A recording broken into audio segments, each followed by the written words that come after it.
ओम वेद प्रेमियों, सुधे श्रोताओं, संप्रति हम सब ऋग्वेद के प्रथम मंडल के 117वें सूक्त के 21वें मंत्र की व्याख्या में प्रवेश करने जा रहे हैं। यह मंत्र त्रिष्टुप नामक छंद में निबद्ध है। मंत्र दृष्टार्षि हैं कक्षीवान और देवता हैं अश्विनी कुमार। संबंधित मंत्र का शीर्षक है कृषि कर्म के उत्तम विधि के विधायक अश्विनी कुमार। तो अब संबंधित मंत्र का प्रथम पाठ हो जाए। ओम यवं वृकेणाश्विना वपन्तेशं दुहन्ता मनुषाय दस्रा अभिदस्यं बकुरेण धमन्तोरु ज्योतिश्चक्रथुरार्याय। ओम। अब शब्दार्थ भावार्थ आदि से परिचय पाएं तो अश्विनी कुमार के व्यक्तित्व के विषय में हम बहुत कुछ जान चुके हैं। अश्विनी कुमार इस मंत्र में कृषि कर्म से संबंधित दिखाई पड़ते हैं। तो कृषि कर्म से अन्न उत्पन्न होता है और अन्न से मनुष्य का जीवन चलता है। जैसा खाए अन्न वैसा होए मन। आहार यदि शुद्ध रहेगा तो विचार और स्वास्थ्य सब शुद्ध रहेगा। इसलिए वैद्य काय का कर्म यह भी है कि वह आहार विषय को चर्चा करे, उसके विषय में वह पूर्ण ज्ञान रखे और संबंधितों को उसका परिज्ञान दे। तो आहार का और स्वास्थ्य का बड़ा संबंध है। अश्विनी कुमार स्वास्थ्य से विशेष संबंधित हैं। तो स्वास्थ्य में क्या खाया जाए क्या न खाया जाए, इसका भी ज्ञान वैद्य को या डॉक्टर को होना चाहिए। और जो रुग्ण है उसे तद विषय को ज्ञान और सावधानी, जिसको परहेज कहते हैं, वो बताना चाहिए। और अन्न कृषि से होता है, कृषि कर्म से। तो अन्न की बुआई, सिंचाई, रोपाई और जब उसमें कुछ डाला जाता है तो वह जब शुद्ध रीत से नहीं अन्न उत्पन्न होगा तो अन्न से जो रस निकलेगा, अन्न से जो धातुएं बनेगी, रक्त आदि, रक्त मांस मेद अस्थि सब आहार ही से तो बनते हैं, तो वे सब दूषित होंगे।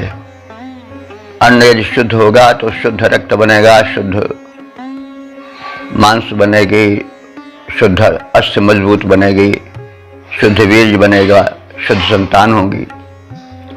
तो बड़ा जो है वह महत्वपूर्ण स्थान है अन्न का। तो अन्न की प्रकृति के विषय में, उसकी उत्तमता के विषय में वैद्य को विशेष ज्ञान होना चाहिए।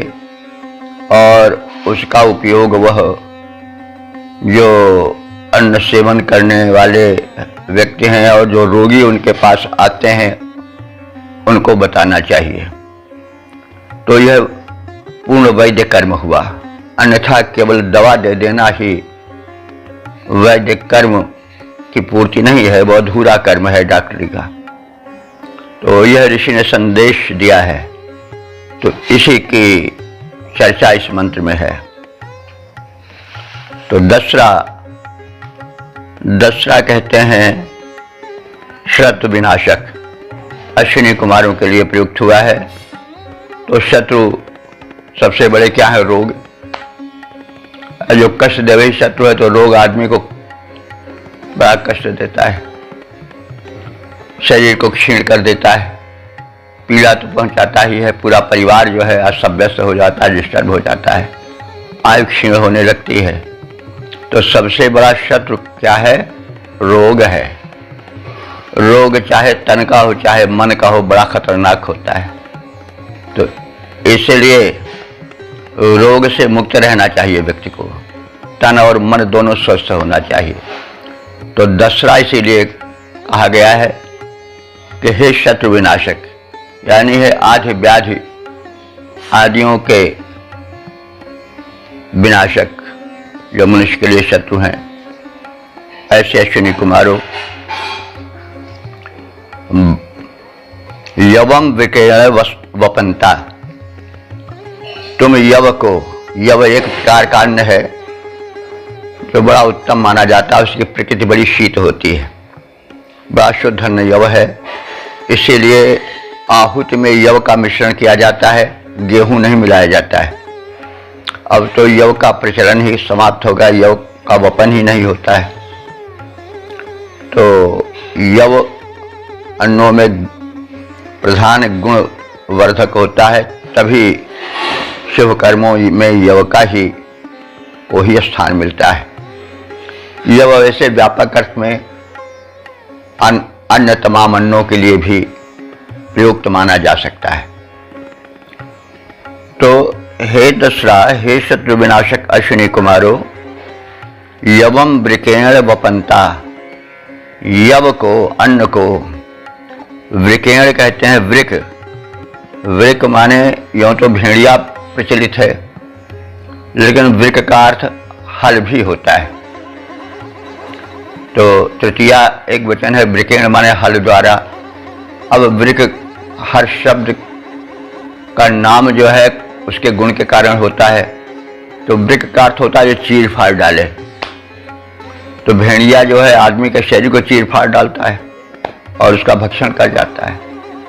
और हल जो है भूमि को चीरता फाड़ता चलता है, लांगल हराई बनाता चलता है लांगल पद्धति से। तो यवम वृकेण वपंता, तुम यव को हल के द्वारा भूमि को चीर करके, यानी हराई बना करके, लांगल बना करके, वपंता माने बोते हुए मनुष्य को वपन की शिक्षा देते हो या दिए। ऐसा देखिए कि वेदों में तीनों कालों की क्रियाओं का प्रयोग है, भूत, भविष्य और वर्तमान। लेकिन ऐसा देखा जाता है कि क्रियाएं भूत वाली वर्तमान का भी अर्थ देती हैं। तो उसमें काल की कोई बाध्यता नहीं दिखाई पड़ी। जैसे ब्राह्मणों वैसे मुखमासी पुरुष सूक्त का है, जो ब्राह्मण इसका मुख था, इसका मतलब हुआ कि आसीत, अस्त भी अर्थ देता है, क्योंकि जो ब्राह्मण है उस परम पुरुष का मुख है। तो ब्राह्मण से मतलब केवल जाति विशेष नहीं, बल्कि वह विशेष जो विचार करता है, वैज्ञानिक है, बुद्धिजीवी है, वह उसका मुख है, क्योंकि बुद्धिजीवी ही तो उपदेश देता है ज्ञान का। तो वह आसीत था जो है वह त्रिकाल में आ रहा है, था भी, है भी और होगा भी। तो इस तरह से वेद में तीनों कालों की क्रियाओं का प्रयोग है, लेकिन कोई उसके लिए बंधन नहीं है, भूत भविष्य सबका होता है।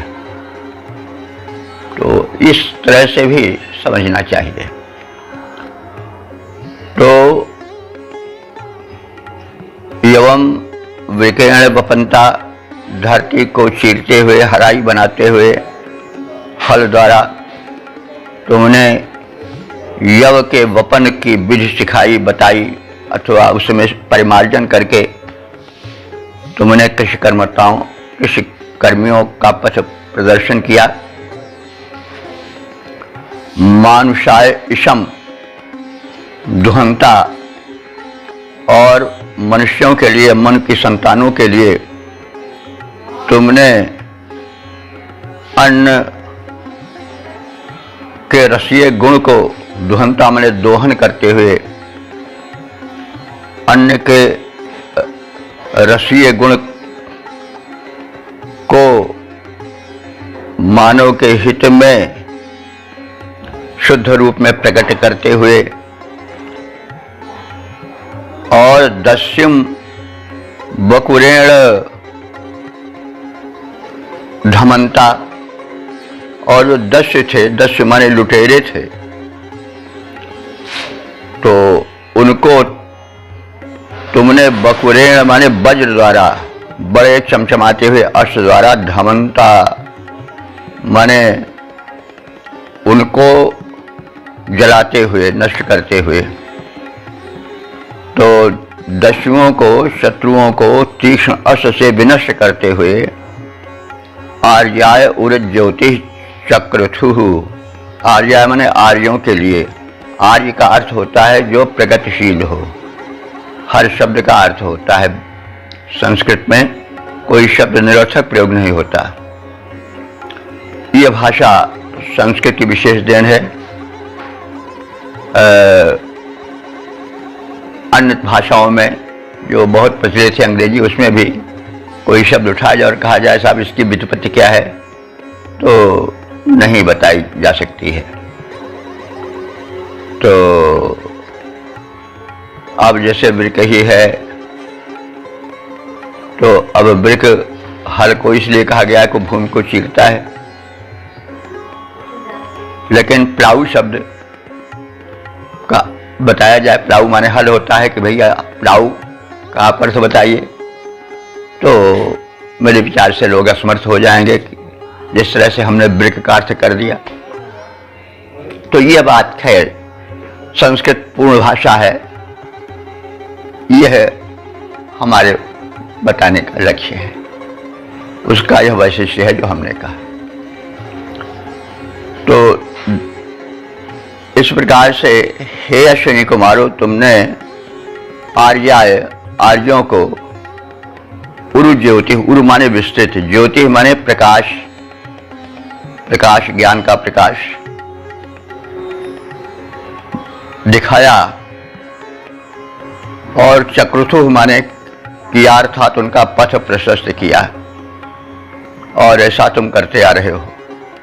तो हे शत्रु विनाशक अश्विनी कुमारों, तुम दोनों जो आदि अन्नों को हल से वपन कर उसको विशिष्ट रीति से उत्पादन किया जाए, ऐसी विधियां बताई, और मनुष्यों के लिए धरती से अन्न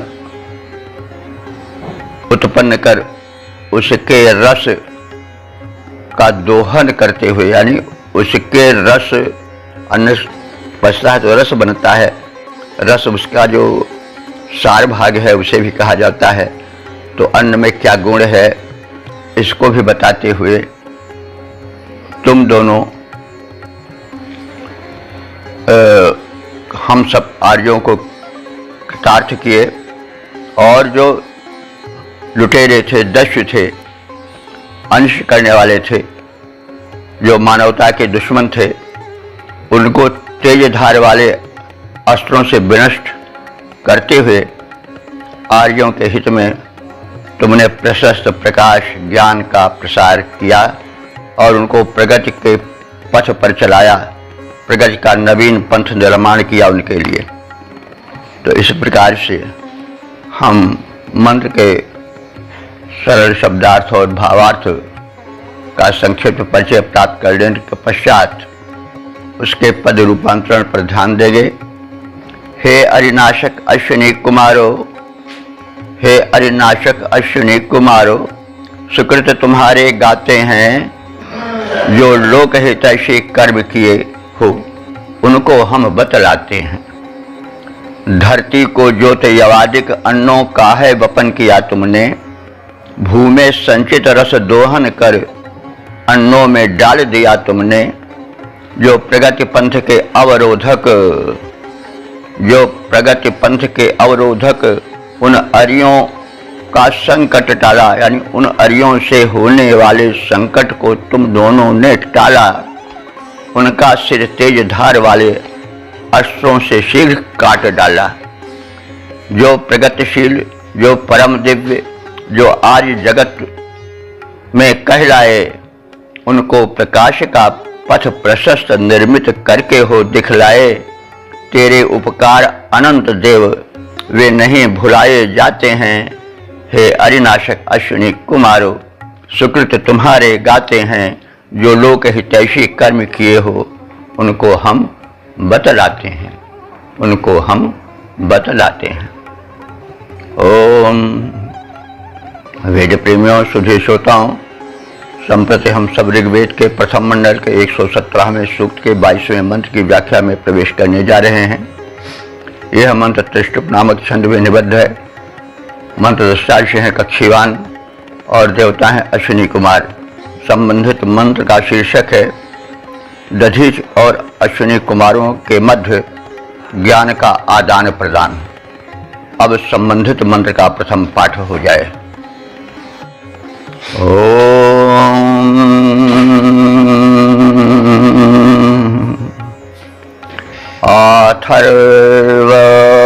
अथर्वायाश्विना दधीचे सव्यं शिरः प्रत्ययरयतं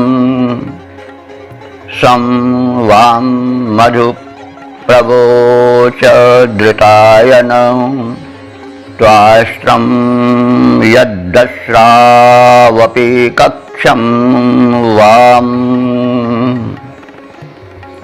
शब्दार्थ भावार्थ आदि से परिचय पाएं। दस्रव, हे दोनों शत्रु विनाशक अश्विनी कुमारों। जैसे दस्र शब्द पूर्व मंत्र में भी आया है। दस्र कहते हैं शत्रु विनाशक। शत्रु रोग शोक आदि व्याधि आदि भी हैं और भी हैं। तो अश्विनी कुमार जो हैं वे दोनों मनुष्य के जितने भी पीड़क शत्रु हैं उन सब का विनाश करने वाले हैं। आदि व्याधि जन्य पीड़ाओं से मुक्ति देने वाले हैं। इसलिए दस्र उनको कहा गया। द्विवचन है दस्र का। दस्र, हे कष्ट देने वाले शत्रुओं के विनाशक अश्विनी कुमारों। आथर्वाणाय दधीचे। आथर्व कहते हैं अथर्व कुल में जो उत्पन्न हो वह आथर्व है। जैसे रघुकुल में उत्पन्न राघव, वैसे अथर्व कुल में उत्पन्न आथर्वण। तो आथर्वणाय दधीचे। दधीच के विषय में आप जान चुके हैं। वे जो कि अथर्वा ऋषि के कुल में उत्पन्न हुए थे। अथर्वा एक ऋषि कुल है जो कि अथर्वा नाम के ऋषि विशेष के कारण प्रसिद्ध हुआ। तो जो च्यवन ऋषि थे वो अथर्वा कुल में उत्पन्न हुए थे, इसलिए उनको अथर्वण कहा गया। पुत्र भी हो सकता है, कुलोत्पन्न भी हो सकता है। तो हे अथर्वा कुलोत्पन्न जो दधीचि हैं उन ऋषि को, तो हे शत्रुनाशक अश्विनी कुमारों, तो उन्हें अथर्वा कुलोत्पन्न दधीचि ऋषि के लिए दधीचे अथर्वणाय दधीचे अशव्यम शिरः। अशव्यम कहते हैं घोड़े का और शिरः माने सिर। तो अशव्यम शिरः उन दधीच को, हे दधीच के गर्दन पर हे अश्विनी कुमारों तुमने अशव्य शिरः घोड़े का सिर प्रत्यारोपित किया। उनका सिर कट गया था, तो उस सिर को उन्होंने प्रत्यारोपित किया और घोड़े का सिर प्रत्यारोपित किया। तो घोड़े के सिर को हम चाहें तो अश शब्द की व्याख्या द्वारा मनुष्य का सिर भी मान सकते हैं, क्योंकि अश्व का अर्थ होता है अशुभ अश्व से अश्व बना है जो गति में बड़ा तीव्र हो, अथवा अश्नाति पथ इति अश्व इतना तीव्र दौड़ता है कि मानो पथ को खा ले रहा हो। तो अपनी गतिमत्ता के कारण, तीव्रता के कारण, शक्तिमत्ता के कारण अश्व कहलाता है। तो इससे हम कह सकते हैं बड़े शक्तिशाली सिर को, यानी जिसमें विचार शक्ति काफी थी, जो बड़ा ही उच्च कोटि का प्रातिभ सिर था, ऐसा भी हम अर्थ कर सकते हैं। अश्व का अर्थ हम शक्तिशाली, प्रतिभा संपन्न और तीव्र गति, यानी विषयों को बड़ी संबंधित प्रकरण को बड़ी अच्छी तरह से समझ लेने और समझाने वाले सिर की शक्तिमत्ता को कह सकते हैं।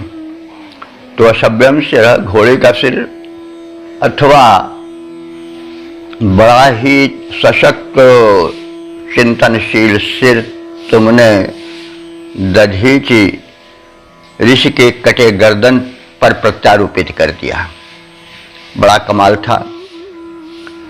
तो इस प्रकार से तुमने दधीचि का उद्धार किया, हित किया। तो दधीचि ने भी तुम्हें कुछ दिया प्रतिदान में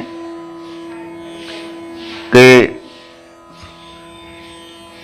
सरितायन, स माने वह ऋषि, रितायन माने ऋत, ऋत माने होता है सत्य, जो शाश्वत सत्य हो, त्रिकाल बाधित सत्य हो, उसको ऋत कहते हैं। तो ऋत से रितायन बना है।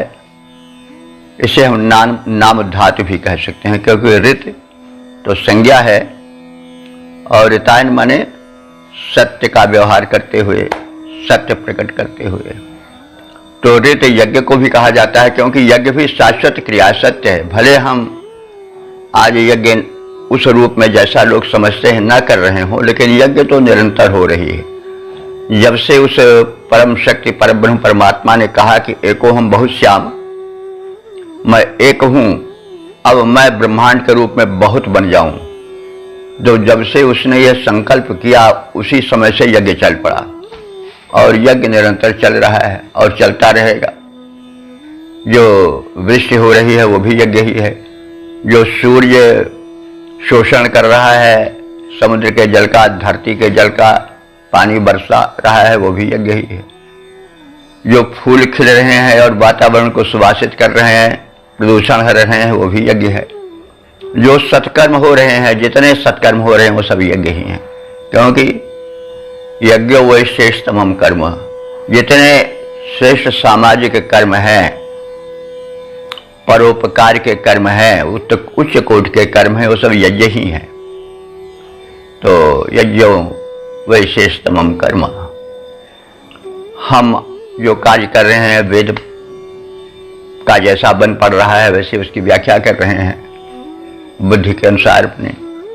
आप लोग सुन रहे हैं तो यह भी यज्ञ ही है, क्योंकि एक उत्तम कार्य है, लोकहित का कार्य है, ब्रह्मवाणी का प्रसार प्रचार है।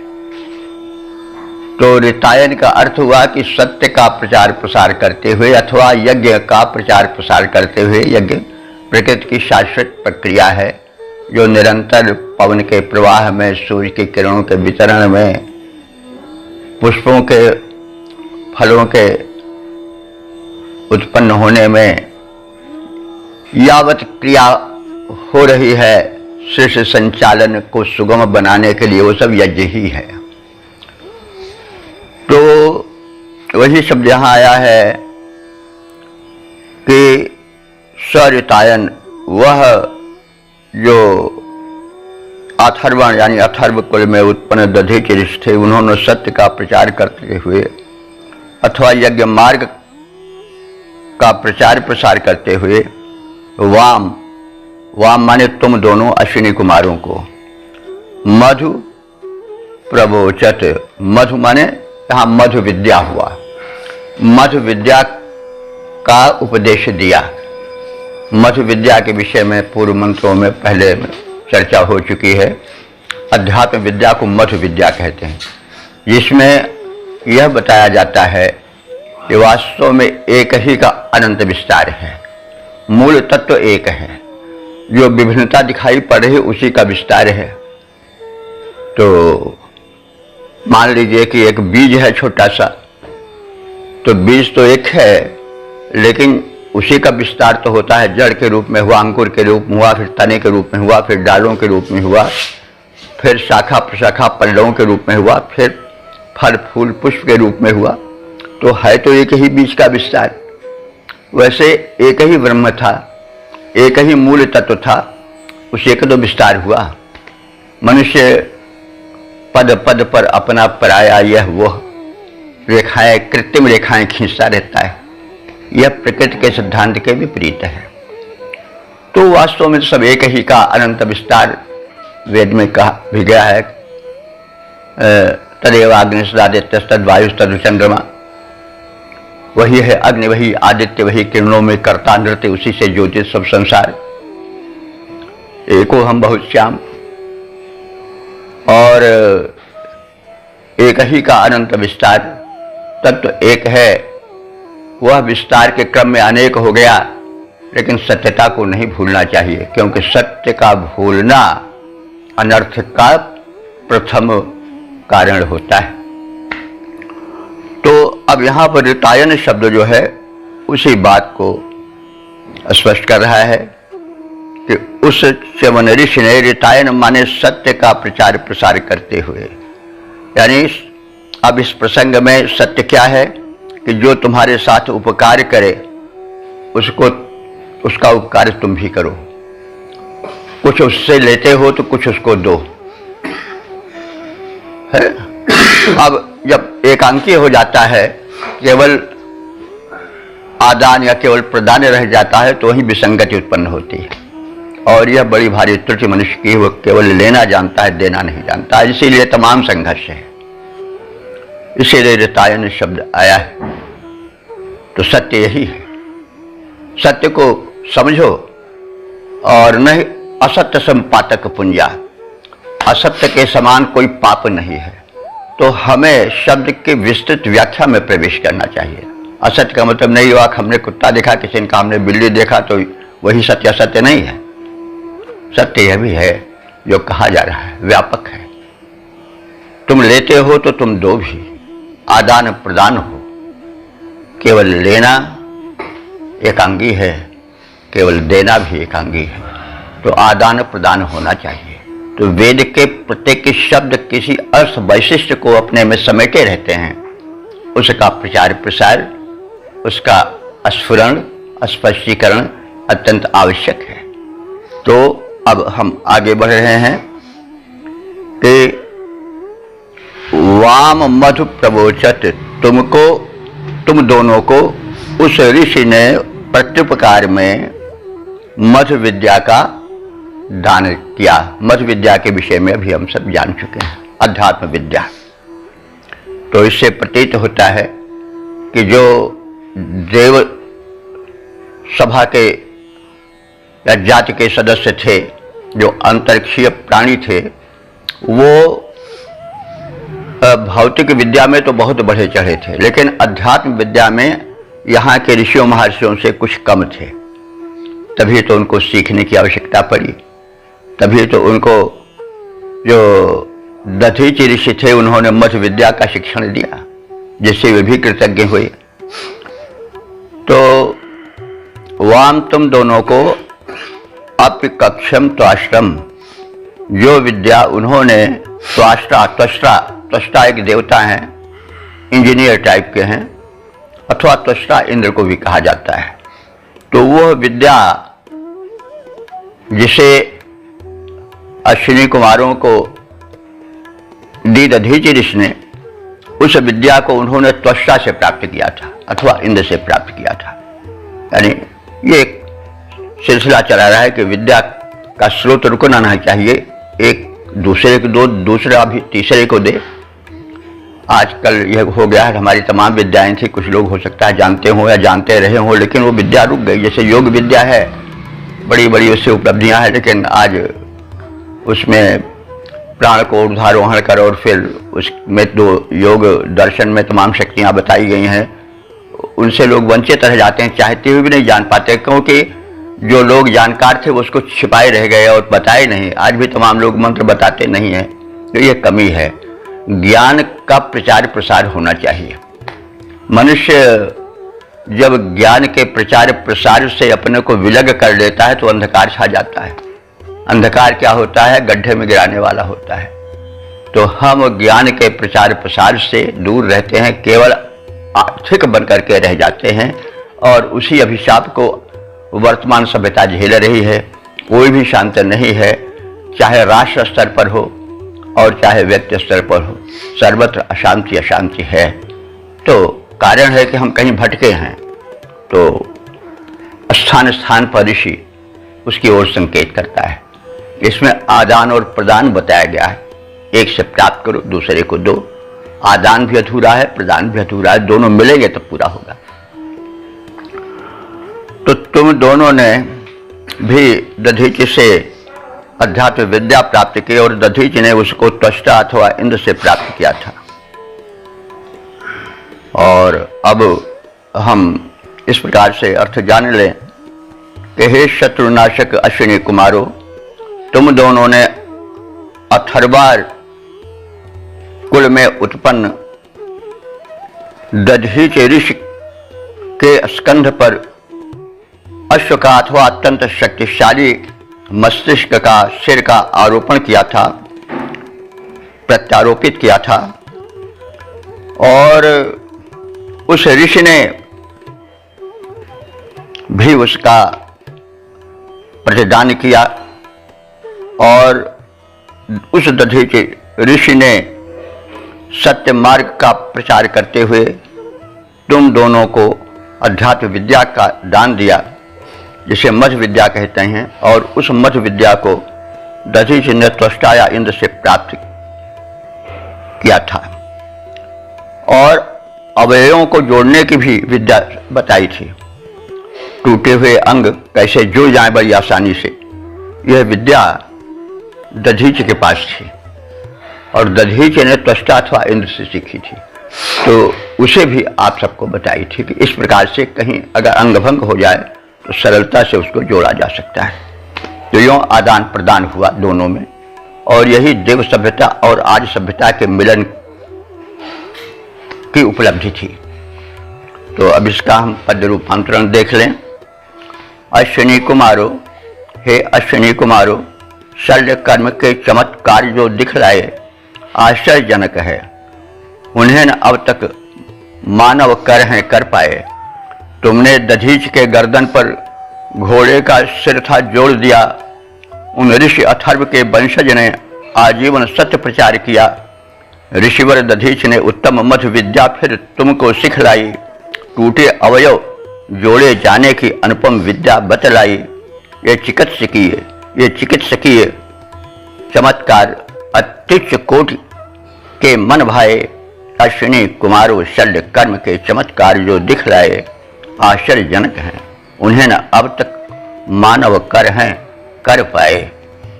ओम। वेद प्रेमियों, सुधी श्रोताओं, संप्रति हम सब ऋग्वेद के प्रथम मंडल के 117वें सूक्त के 23वें मंत्र की व्याख्या में प्रवेश करने जा रहे हैं। यह मंत्र त्रिष्टुप नामक छंद में निबद्ध है। मंत्र दृष्टा हैं कक्षीवान और देवता हैं अश्विनी कुमार। शीर्षक है अश्विनी कुमारों से उनके अनुग्रह पाने की प्रार्थना। अब संबंधित मंत्र का प्रथम पाठ हो जाए। ओम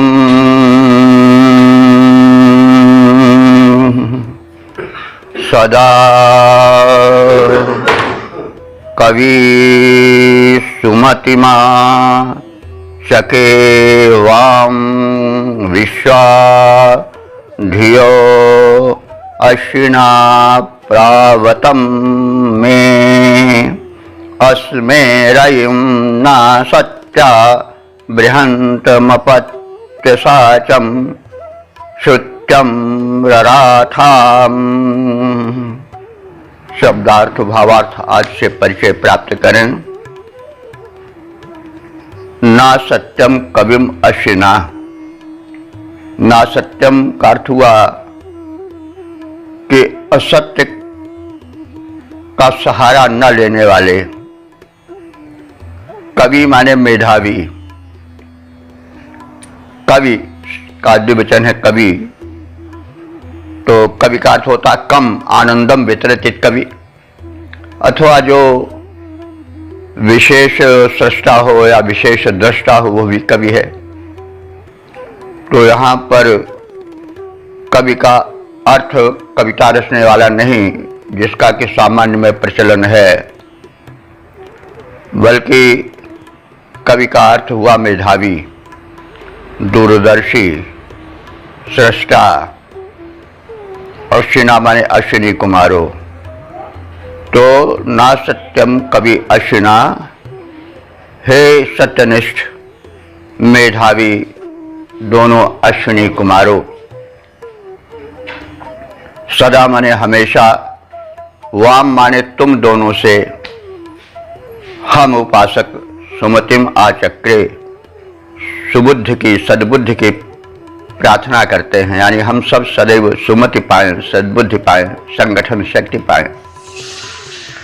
मैं माने मेरी, विश्वाह धियः समस्त क्रियाएं, समस्त सुबुद्धियां जो हैं वे प्रअवतम माने विशेष रूप से तुम दोनों द्वारा रक्षित हो जाएं, यानी हमारी सद्धारणाएं, सद्विचार कभी नष्ट न होने पावे, तुम दोनों द्वारा सदा सुरक्षित होते रहें। क्योंकि अगर सद्बुद्धि नष्ट हो जाती है तो व्यक्ति का विनाश हो जाता है। बुद्धि नाशात प्रणश्यति, गीता में भी कहा गया है। और जाको प्रभु दारुण दुख दीन्हा, ताकि मति पहले हरि लीन्हा। तो बुद्धि नाशात प्रणश्यति, इसलिए सद्बुद्धि बनी रहे, इसकी प्रार्थना श्रेष्ठ दाता से करनी चाहिए।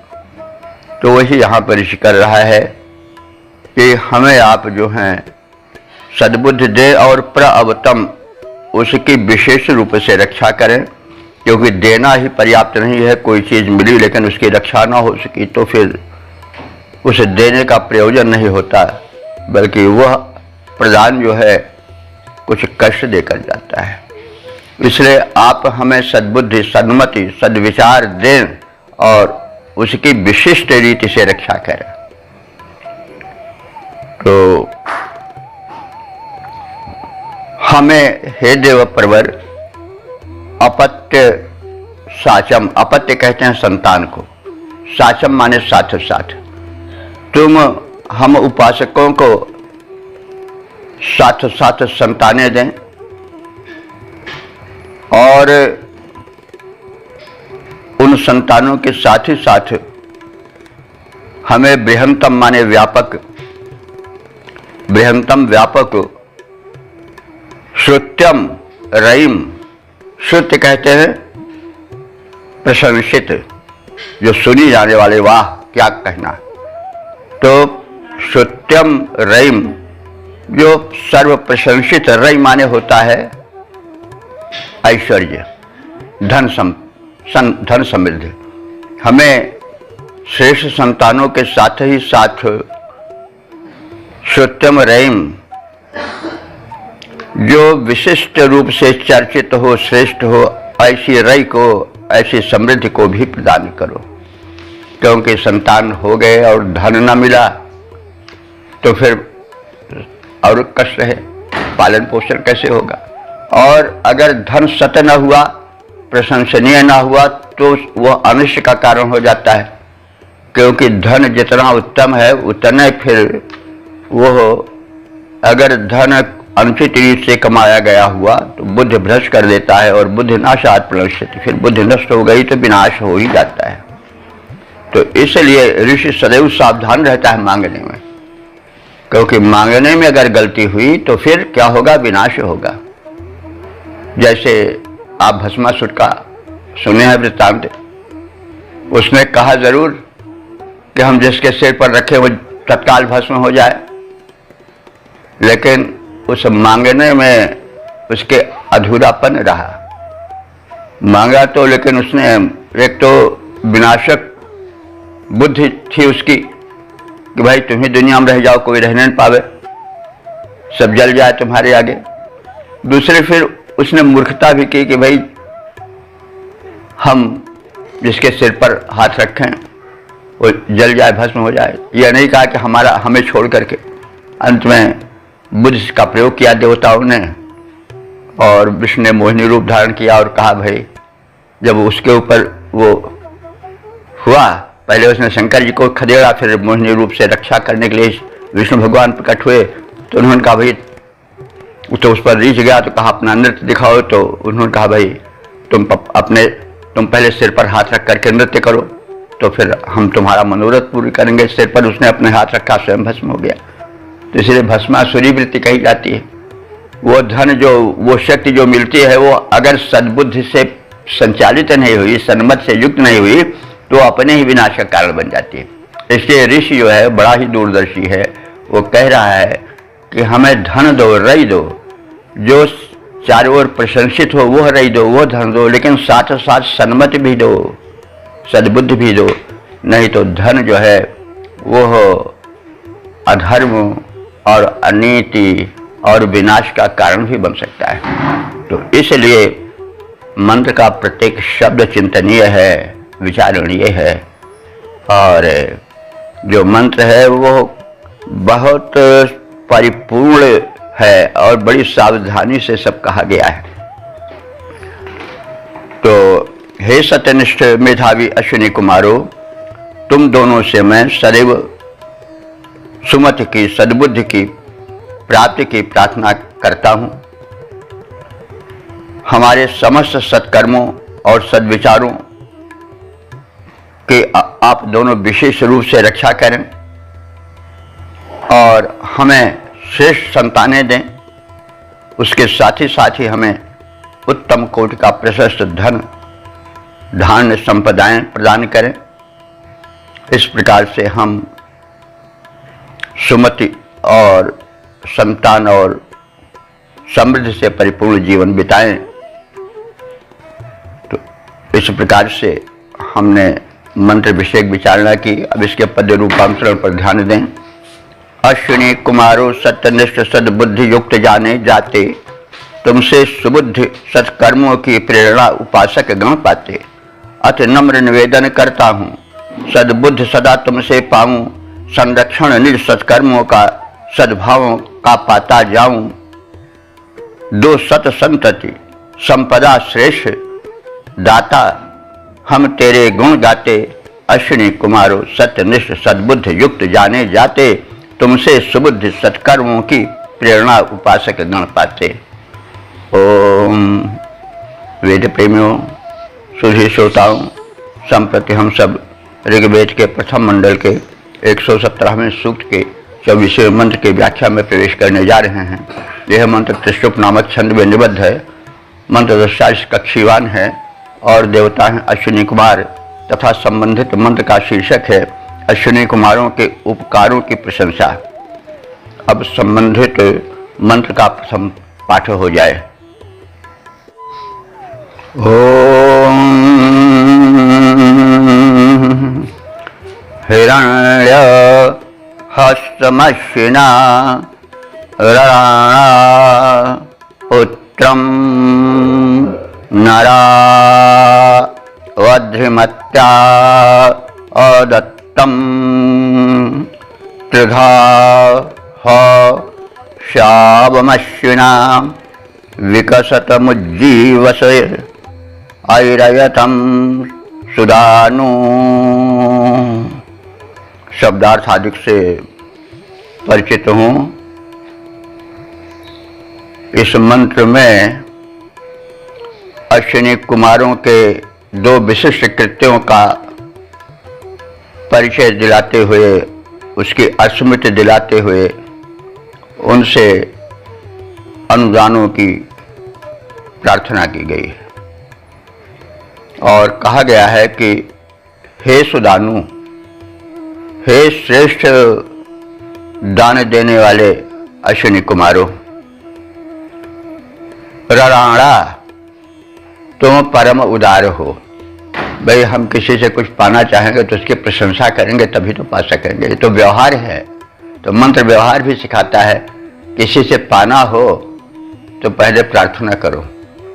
आजकल बड़ी कमी आ गई है, और जो जितने निकट हैं वो पाना तो चाहते हैं लेकिन करना नहीं चाहते।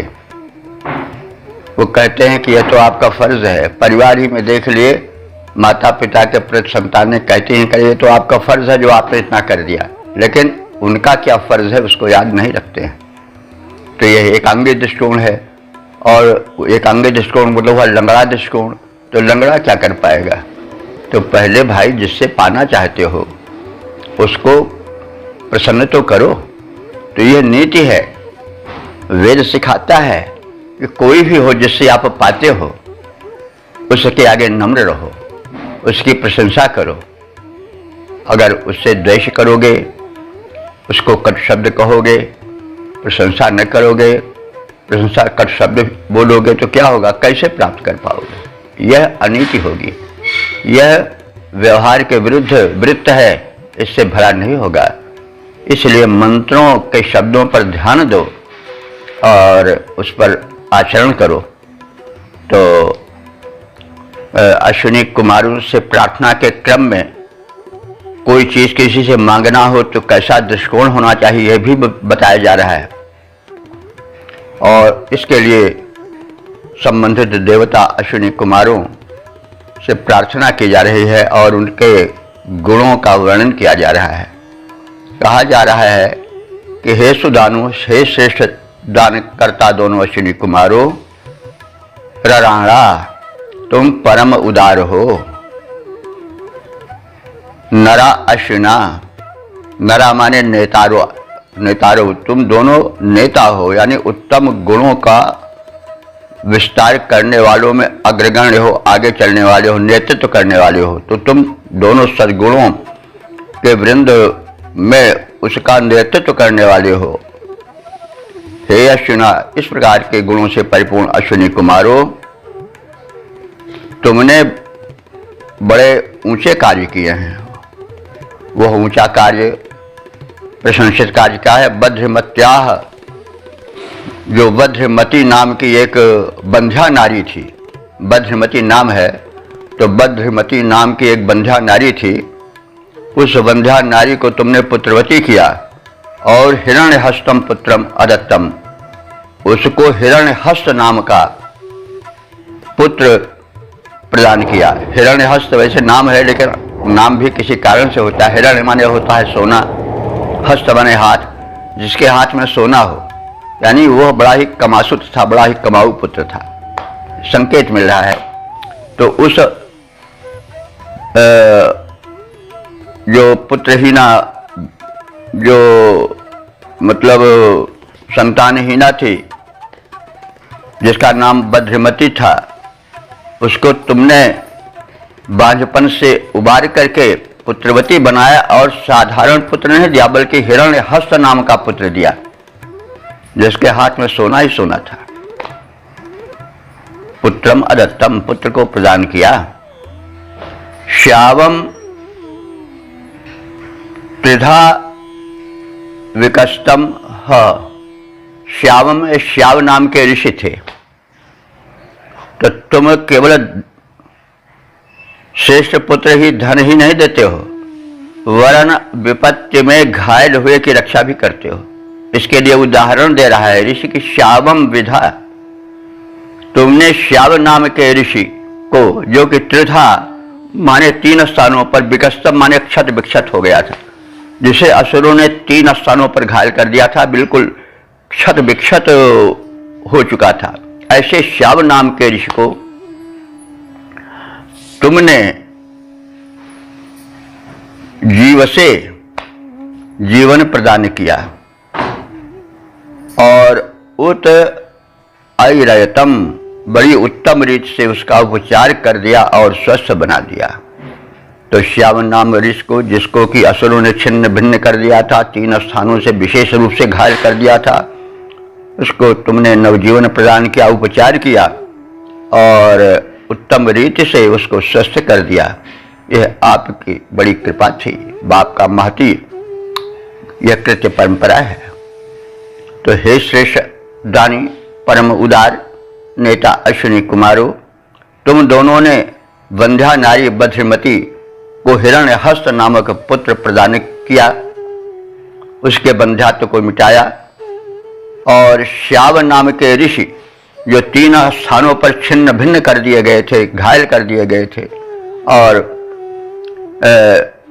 क्षत विक्षत अवस्था में पड़े थे, उन्हें समुचित उपचार द्वारा तुम दोनों ने जीवन दान दिया, स्वस्थ किया और गतिशील बनाया।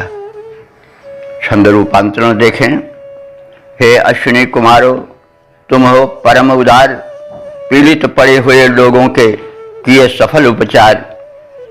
वज्रमती बंध्या नारी थी, वज्रमती बंध्या नारी थी बिना पुत्र दुखियारी, वज्रमती बंध्या नारी थी बिना पुत्र दुखियारी, उसे हिरण्यहस्त सुत देकर तुमने किया सुखारी। श्याव नाम ऋषि को असुरों ने छिन्न भिन्न कर डाला, तन को 3 स्थानों पर था घावों से भर डाला, उनको स्वस्थ बनाकर विधिवत किया शक्ति संचार।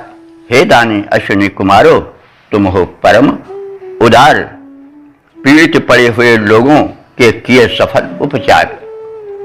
ओम वेद प्रेमियों, सुधी श्रोताओं, संप्रति हम सब ऋग्वेद के प्रथम मंडल के 117वें सूक्त के 25वें मंत्र की व्याख्या में प्रवेश करने जा रहे हैं। यह मंत्र इस सूक्त का समापन वाला मंत्र है। इस मंत्र के दृष्टा ऋषि हैं कक्षीवान और जो छंद प्रयुक्त हुआ है वो है तुष्टुप और देवता हैं अश्विनी कुमार तथा शीर्षक है वीर पुत्रों और वक्तृत्व शक्ति प्राप्ति की प्रार्थना। अब संबंधित मंत्र का प्रथम पाठ हो जाए। ओम एतानि वामश्विना वीर्याणि प्रपूर्वाणायो वोचन् ब्रह्म कृण्वन्तो वृष्णा युवभ्यां सुवीरासो विदुत्थमा वदेम। शब्दार्थ भावार्थादि से परिचय पाएं। वृष्णा अश्विना, वृष्णा माने बलवान अथवा मनोरथों की वर्षा करने वाले। वृषण बलवान और वर्षक दोनों से संबंधित है। तो हे दोनों अश्विनी कुमारों, तुम बड़े बलवान भी हो और साथ साथ आराधकों के मनोरथों की पूर्ति करते हो और पूर्ति नहीं करके उनको इतना देते हो जैसे कोई वर्षा कर रहा हो, जैसे मेघ खुल करके पानी प्रदान करते हैं, वैसे तुम अपने उपासकों के मनोरथों को पूरा करते हो। तो वृषणा अश्विना वाम एतानि पूर्वाणि वीर्याणि। वाम माने तुम दोनों के, एतानि माने ये, पूर्व्याणि माने पहले के किए गए, वीर्याणि माने पराक्रम पूर्ण कृत्यों के, माने तुम्हारे जो पराक्रम पूर्ण कृत्य हैं वे आज ही हम नहीं प्रार्थना का विषय बना रहे हैं, बल्कि पूर्व काल से हमारे पूर्वज उसकी प्रार्थना करते चले आ रहे हैं, मंत्रों में उसे निबद्ध करते आ रहे हैं। आयवः अवोचन, आयवः कहते हैं सभी पूर्व पुरुष, अवोचन माने कहते आए हैं। तो तुम्हारे जो पराक्रम पूर्ण चिर प्रशंसित कार्य हैं उनकी प्रशंसा केवल वर्तमान में हम ऋषि नहीं कर रहे हैं, वरन हमारे पूर्व पुरुष भी उसकी प्रशंसा वेद मंत्रों के माध्यम से करते चले आ रहे हैं। तो योभ्यम ब्रह्म कृण्वन्ता, तो ऐसे तुम दोनों के लिए हम सब ब्रह्म माने वेद मंत्र ब्रह्म माने वेद भी होता है, ब्रह्म माने परमात्मा भी होता है, पर ब्रह्म, और ब्रह्म माने स्तोत्र भी होता है, वही वेद मंत्र। वेद मंत्रों के समूह को सूक्त कहते हैं, प्रार्थना परक होने से स्तोत्र कहे जाते हैं। तो युवभ्यम ब्रह्म किरणवंतः, हम पूर्व परंपरा के अनुसार तुम दोनों के प्रार्थनार्थ वेद मंत्रों का, स्तोत्रों का तुम्हें सुनाने का उपक्रम करते हैं, तुम्हारी प्रार्थनाएं करते हैं। और उसके बदले में हे दानी देव प्रवर, दोनों अश्विनी कुमारों, तुम हमको सुवीरासा, ये सुवीर का बहुवचन है सुवीरासा। श्रु माने श्रेष्ठ, वीर माने वीर, वीरता के गुणों से युक्त, हमको उत्तम वीरता से युक्त संतानें दो। वीर माने संतान भी, पुत्र भी होता है।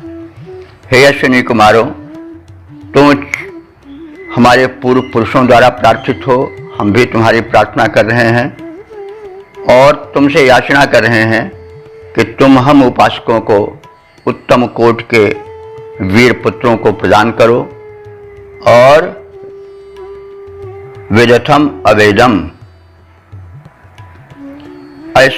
ऐसे हमको शक्ति दो कि हम वेदथम आवदेम, हम सभाओं में प्रखर वक्ता बने। जहाँ विद्वत सभा हो वहाँ उपस्थित हों और अपने वक्तृत्व शक्ति से लोगों को आश्चर्य में डाल दें। तो हमें दो चीज़ों दो वस्तुएं दो, एक तो श्रेष्ठ सद्गुणी संतान दो, पुत्र दो, और दूसरी वह प्रतिभा दो कि हम जब सुधी या विद्वत सभा में जाएं तो वहाँ प्रखर वक्ता के रूप में अपने सद्विचारों को रखने में समर्थ हो सके। तो इस प्रकार से हे बलवान अथवा मनोर्थों के परिपूरक अश्विनी कुमारों, तुम दोनों द्वारा पूर्व काल में संपन्न पराक्रमपूर्ण कार्यों का वर्णन, उनकी प्रशंसा समस्त जन हमारे पूर्व पुरुष भी करते आए हैं। उसी क्रम में तुम दोनों के निमित्त हम भी तुम्हारी प्रार्थना कर रहे हैं, तुम्हें स्तोत्र सुना रहे हैं और तुमसे याचना कर रहे हैं, प्रार्थना कर रहे हैं कि हमारे स्तोत्रों को सुन करके हमें वीर श्रेष्ठ पुत्र प्रदान करो और हम सब में विद्वत सभा में प्रखर वक्तृत्व शक्ति प्रदान करो। तो इस प्रकार से हमने शब्दार्थ भावार्थ को संक्षिप्त रूप में जाना। अब पद रूपांतरण पर भी ध्यान दें। बलवान मनोरथ परिपूरक अश्विनी कुमारो, बलवान मनोरथ परिपूरक अश्विनी कुमारो, पूर्व काल के सुकृतों की ओर निहारो। तुमने जो किए पराक्रम पहले उनका वर्णन समस्त जन अब तक करते आए। हम ऋषियों ने भी उन्हें सराहा, पूर्वक सुंदर स्तोत्र बनाए, श्रद्धा पूर्वक सुंदर स्तोत्र बनाए। इसके प्रभाव से वीर पुत्र वाले बन, इस प्रार्थना के प्रभाव से हम वीर पुत्र वाले बन सम्मान जगत में हम सब पाते जाएं, वक्तृत्व सराहा जाए। कुशल हमारा वक्तृत्व सराहा जाए, सदैव हमारा हम सभा मध्य यो अपनी धाक जमाएं, हम सभा मध्य यो अपनी धाक जमाएं। बलवान मनोरथ परिपूरक अश्विनी कुमारो, पूर्व काल के सत्कृत्यों की ओर निहारो। तो इस प्रकार से इस समापन वाले मंत्र के विषय में हमने ज्ञान प्राप्त किया। प्राय समापन वाले मंत्र में ऋषि अपना अंतिम ध्येय प्रकट करता है। आवश्यक है कि हमें श्रेष्ठ संतान मिले और वे अपने गुण का विस्तार करें और हम भी विद्वत सभा में जाएं तो वहाँ सम्मान पाएं, हमारी वक्तृत्व शक्ति से लोग प्रभावित हों। तो ये समापन वाले ऋषि द्वारा याचित वरदान है अश्विनी कुमारों से, और वो अपने ही लिए नहीं सबके लिए ये प्रार्थना पूर्ण स्तोत्र मंत्र प्रस्तुत कर रहा है।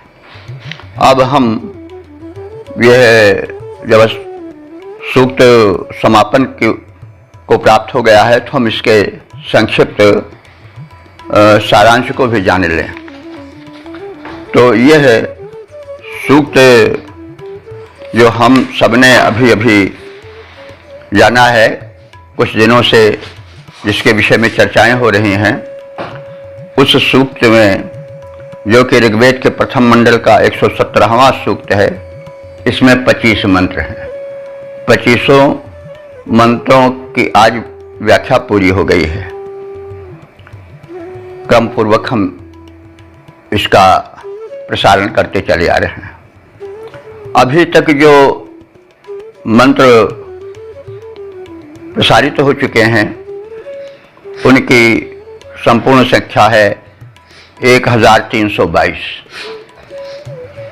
तो अब हम इस ऋग्वेद के प्रथम मंडल के 117वें सूक्त का संक्षिप्त सार जान लें। इस मंत्र के या इस पूरे सूक्त के दृष्टांश हैं कक्षीवान। छंद जो प्रयुक्त हुआ है वह त्रिष्टुप है और देवता हैं अश्विनी कुमार। अश्विनी कुमार के विषय में हम पिछले एपिसोडों में और सूक्तों में भी पर्याप्त परिचय प्राप्त कर चुके हैं। प्रायः उन्हीं बातों को नए नए शैली में प्रार्थना के स्वरों में समर्पित किया गया है, प्रस्तुत किया गया है। अश्विनी कुमार को सदैव द्विवचन में प्रयोग किया जाता है क्योंकि ये दो भाई हैं और दोनों साथ ही साथ रहते हैं। तो अश्विनी कुमार को कुछ लोगों ने यह कहा है, कुछ भाष्यकारों ने, कि यह शरीर रूपी रथ पर साथ साथ चलने वाले हैं। शरीर को रथ कहा है और जो प्राण और अपान वायु है जो दो नासिका छिद्रों से आती जाती है उसको उन्होंने अश्विनी कुमार कहा है। तो ये दोनों साथ साथ रहते हैं, एक ही रथ पर रहते हैं, एक ही शरीर में रहते हैं, और दोनों जब समरीत से संचरित होते हैं तो शरीर स्वस्थ रहता है, शरीर जो है शक्तिशाली रहता है। स्वर विज्ञान एक अलग विज्ञान है। हमारे यहाँ हर चीज़ पर बड़ा अध्ययन हुआ है। स्वर विज्ञान पर पुस्तकें उपलब्ध हैं। कौन स्वर चलता है तो क्या क्या वैशिष्ट्य होता है। जब दाहिना स्वर चले तो हमें जो है वो वीर कर्म करना चाहिए, वो तेजना कर्म करना चाहिए। युद्ध के लिए अगर हम कहीं मान लीजिए किसी कारण से किसी का सामना करने जाएं तो हमें अपने नासिका के पर उंगली रखनी चाहिए दोनों, और देखना चाहिए कि श्वास किस छिद्र से आ रही है।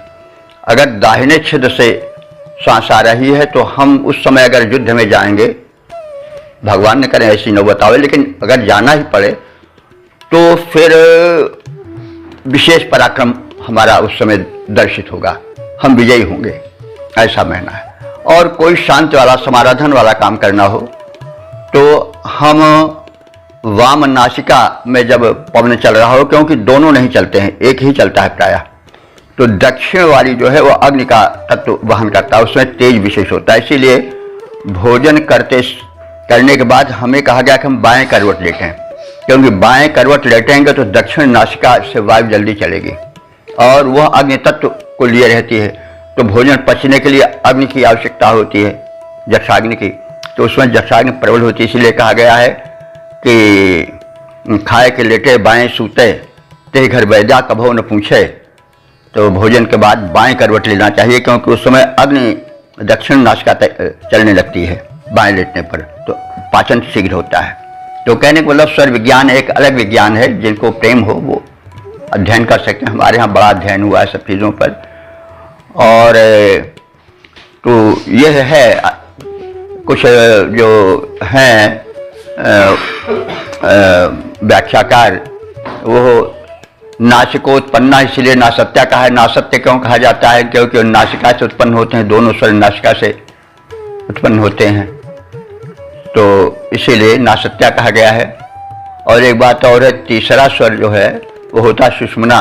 जब दोनों स्वर चालित रहते हैं तो उस समय योग साधना में बड़ा बल मिलता है, और सुषुम्नागत प्राण हो जाता है तो प्राणवायु रुक जाती है। कहने का मतलब तब कुंभक चिरस्थायी होता है। तो जो साधक हैं प्राणायाम के और जो उसके उच्च स्तरीय भूमिका पर जाना चाहते हैं, तो जब देखें कि सुषुम्ना स्वर जागृत हो गया है, यानी दोनों स्वर कार्य कर रहे हैं, तो वही सुषुम्ना का जागरण है। तो उस समय जब प्राणवायु रोकी जाएगी तो बड़ी देर तक रुकी रहेगी। ये एक साधकों के लिए है, क्योंकि प्राणायाम में बड़ी शक्ति है। और न तत्र व्याधि जरा मृत्यु प्राप्त से योगाग्निमयम शरीरम, तो यह प्राण विद्या है। तो इसका अर्थ लोगों ने अश्विनी कुमार से भी जोड़ा है। वैसे अश्विनी कुमार देव वैद्य के रूप में हैं देखे गए, और ये लोकोपकारी भी हैं।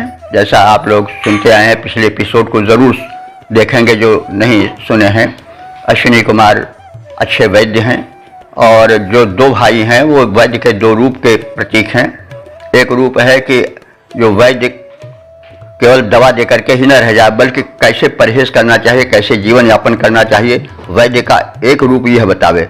दूसरा रूप रोग के हिसाब से उसको दवा दे, उपचार दे। तो ये दो रूप ही दो अश्विनी कुमार हैं, और वैद्य को दक्ष होना चाहिए दोनों में, केवल दवा दे करके ही नहीं शांत हो जाना चाहिए। और ये जो हैं वो बड़े इनके लोकोपकारी कृत दिखाए गए हैं। जैसे जो दधीचि थे, उनका अंग प्रत्यारोपण किया और भुज का उपकार किया, समुद्र डूबते हुए बचाए। इनके पास बड़े तीव्रगामी यान थे, और ये समुद्र यात्रा भी करते थे, और समुद्र में डूबते हुए का भी उद्धार कर लेते थे।